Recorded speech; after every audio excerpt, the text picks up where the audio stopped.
Greetings, my name is Panu, and this here is Blanca, and we are the co-creators of this silly little game called Play With Your Cats. Now this is a pretty hard game to make a proper stream about, since cats are more of a sprinters than marathoners. Their average playtime varies from like 2 minutes to 15 minutes, but also it's very dependent on their current mood. Do they want to play at the moment? So I thought I would make a sort of introductory video about this little project that has taken so much more time than we ever anticipated. But also plenty of gameplay footage here as I ramble on about the different aspects of this project. So yeah, let's get to it. To put it bluntly, Play With Your Cat is a virtual toy box for you and your cats. So it's not a traditional game, but more of a sandbox for you and your kitties to goof around. You create your own games together with a variety of different kind of virtual toys and settings. And there is no right or wrong way to play it, as each cat has their preferences on both on toys and playstyles. There will be 14 different play modes to test out in the full version of the game. The demo has 3 modes, and each mode has been designed and tested with our QA cats, Tiivi, Blanca and Kirppuliina, each one representing their own age groups. Blanca is the oldest one, currently 15 years old, Tiivi is 6 and Kirppuliina is under 1 year. So this means that if we were not able to get a proper playful response out of our QA cats, that meant that there was something wrong or missing about that specific play mode. Cats are pretty brutal with their feedback, as it's always 100% honest feedback, but then again, that is what you want when you're asking for feedback for any of your game, right? Also makes it so much more rewarding when the cats actually do enjoy the games that you have made for them. The games themselves are super simple because cats like simple games. The movement needs to be easy for them to follow, and the player movement needs to be the main focus in the game. Too many simultaneously moving game objects on the screen can easily make the cat just overwhelmed, and then they completely stop playing. But the most important factor here is that the game object needs to be responsive to their behavior. And this is where you come in. You will be controlling the action on the screen. So basically moving, jumping, flying and hiding, twitching around. And then there's also the manual destroy button to give your cat some feedback when the cat gets the player. These are the tools to get the cat to interact with the virtual toy. When the cat realizes that the virtual toys respond and adapt to their interaction and behavior, they go nuts. This makes them so much more engaged in the play, versus when they're playing with some dumb AI controlling the player blindly. But yeah, don't worry, we also have that dumb AI in our game. But that is more of a secondary backup option, as it cannot act nearly as natural as a human controlling the action. However, sometimes the cat just want to watch TV. And this is completely fine. It is something people have also studied. There was the study about shelter cats who clearly like to watch TV for boredom when it was turned on. And this is why we also have this sweet autoplay session feature. So if the cats are feeling super lazy or you're too busy at the moment, you can easily create a custom tailored play session. Just pick the kitty's favorite modes, set a timer, loop cycles, and then go. Okay, safety first. One of the most frequent questions that people ask is that, won't the cats destroy our screens by playing? And the honest answer is yes, they might. It really depends on the panel technology or whatever type of screen you're about to use. Some screens are made out of these delicate materials and cannot handle the pressure of cats' direct play and touch. This means that all panels are not suitable or durable enough to be used with direct animal play. Screen panel technologies that are commonly known not to be very durable are, for example, plasma TVs, OLED displays, projection screens, flexible display panels, CRT monitors, and LCD screens with poor build qualities. But on the other hand, the most durable screen panel technologies that are more likely to handle the cat's direct play include LED TV displays, LCD screens with toughened glass, IPS LCD panels, and most touchscreen displays with tempered glass. We as developers have very limited testing equipment, so don't just take our word for it without ensuring suitability and durability of your screen panels yourself first. We've been using Sony's LCD TV from 2014, just a basic LCD TV for all these years of testing, and it has taken all the play sessions like a champion. There's not a single accident has happened, no scratches or any dead pixels on the screen as we use it for our daily TV monitor in general. And also we haven't applied any like protective films or anything, even though that is highly suggested if you are worried about your TV panel. Second thing is that we highly advise you to trim your cat's nails before playing. Not everyone wants to do this, so it's up to you, but I highly recommend it as this minimizes any kind of damage done to your devices or your cats. Not just for scratching the screens, but also to minimize the risk that the cat's claws could get stuck to the corner of the TV or something. So yeah, I recommend trimming your cat's nails beforehand. And finally, if you play with the bigger screen, such as TV panel, you also need to make sure that the panel is well supported and won't just fall down on the cat. Cats often rear stand against the panel, which might make it wobble, depending on the TV stand and the size of your cat. So please ensure that the panel support is strong enough for the cat's small charges, maybe pushing and leaning.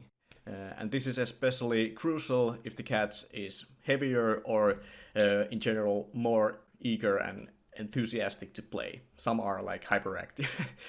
But yeah, all this being said, because the game can be played on basically any panel, so you need to be the responsible one and ensure that, the safety for all parties involved, because you don't want any damage happening to your beloved cats or your TV.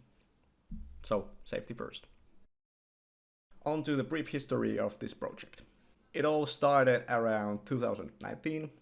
We were looking at some cat TV stuff on YouTube and giggling as Blanca kept smacking the TV panel.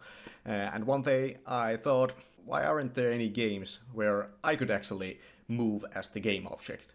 Because Blanca clearly liked to play with the TV.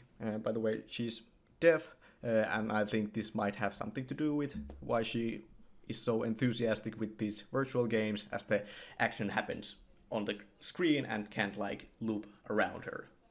Anyway, we looked through all these apps from stores, but no, we were only able to find these AI-controlled solo games for cats. So I then slapped together the most simple kind of Unity game, where I would control this red ball on a white screen, which I could control myself. And this just completely blew Blanca's mind, and she loved it like crazy. She would keep playing with the game till she was all damp with sweat, because it was summer at the moment.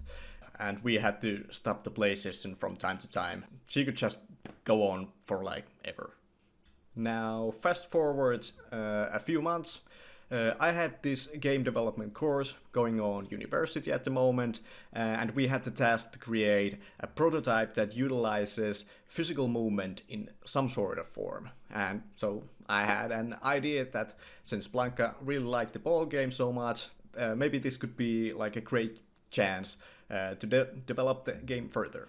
And thus was created Blanca's Digital Funhouse. I didn't just update the visuals, I started testing out her preferred movement patterns and camera angles. I drew and animated different forms of moving game objects and kept building on the ones she liked. The 2D side view was a total flop. She barely looked at it. It's fun how they sometimes just go like, no, just take it away. Another cool thing was that I noticed that Blanca could clearly follow the game objects when they were hiding behind these moving clouds and bushes. She knew that the game object was hiding in the bush and she would wait for it to come out. Now Blanca was always ready for testing when I had something new to show her, and that was definitely like the thriving force. It was awesome to see her engaged with some new updates and visuals I had made for her, and it was interesting to see what she did and didn't like. Now time passes on, maybe a year. The success of Blanca's digital funhouse led me making my whole master's thesis about this subject. So my master's thesis subject was domestic cats and virtual game objects. My main research question in the study was, is the cat's interaction really like playful with these virtual toys? Because my concern was that maybe I'm just tricking the cat to switch on her like hunting mode or something. So I wanted to make sure that it is actually play interaction that is happening here. And as I read through the research of animal-computer interaction studies, short for ACI, I noticed that this is actually a surprisingly large field of study. One of the main guidelines for ACI research is that the technology needs to be designed and developed in a constant feedback loop with the animal, not just for the animal. And this differentiates ACI from the traditional animal technology. In the traditional animal technology, the idea is that the animal will adapt to the technology, not the other way around. Another interesting ACI aspect is that the technology also needs to be something they voluntarily are engaged with when testing its functionality. And how do they get the animals to test stuff without treats or other conditioning? Play. So I collected all the suggested game design choices for computer-mediated interspecies play studies that reportedly enhance the cat's engagement on this virtual play. Unfortunately, most of the available cat game apps were riddled with ads, point systems, and all sorts of like useless timers. And these were counterintuitive with the research finding on good interspecies game design. So I decided to develop my own artifact. But I also wanted to include my own hypothesis on how the responsivity strengthens the cat's engagement with the subject. The original research artifact had two different play modes to test out, the fly game and the string game, that are free to play with the demo version of the game. For the study, I recorded 14 different gamer cats play sessions that I conducted. We captured the footage from a few different angles, and afterwards I flagged, categorized, and analyzed the behavior patterns of each cat's play session, and then reflected these findings to previous research on cats semiotics, both in play and in hunting. So basically analyzed their behavior during the play. And to my pleasant surprise, the behavior during these play sessions was like 98% playful. And what was even cooler was that the average play session time was around 9 minutes, because I was anticipating something around a couple of minutes. So it seemed like the cats actually enjoyed the game. And I was glad, because I was worried that this is a game only for Blanca, only designed for Blanca. So, yay. The merry response from all the cats led me to want to develop the game further and publish it worldwide for all cats to enjoy. We wanted to maintain the spirit of ACI in our game, so we minimized the human-centric design choices, so no ads, no timers, no point systems, only the fun of mutual interspecies play. And you should try out our demo if you have cats and you are interested in trying this out. Now the demo includes 2 game modes that were used also in our research, plus some extra features. So if your cat likes these game modes, chances are that they will enjoy also the rest of them. You should start with the more simple game modes and then head on to the more complex ones. You can also join our Discord server for any questions you may had. We also give out a limited amount of free product keys, share tips and tricks on how to play with your cat, and also share our best game session moments. This is Play With Your Cat. We hope this game brings you as much joy as it has brought to us and our pets. Thank you.